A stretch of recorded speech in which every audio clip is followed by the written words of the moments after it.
প্রায় ৩ বছর পর আজকে আমাদের বাড়িতে আমার ননদ নন্দাই এলো। আসলে তারা তো বাইরে থাকে, তাই ইচ্ছে করলেও চট করে আসতে পারে না।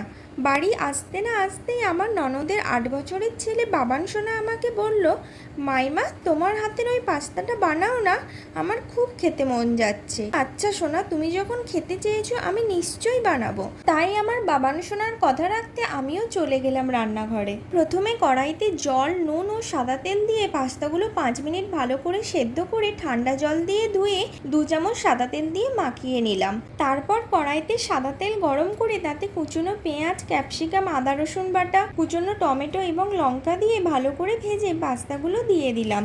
ওতে পরিমাণ মতো নুন, 1 চামচ করে গোলমরিচ গুঁড়ো, লঙ্কা গুঁড়ো, 1 প্যাকেট সানরাইজের পাস্তা মশলা দিয়ে মশলাগুলোকে ভালো করে মাখিয়ে নিয়ে এতে দিয়ে দিচ্ছি চিনি, অরিগানো, মেয়োনিজ দিয়ে ভালো করে মিশিয়ে নিলেই রেডি মশলা পাস্তা।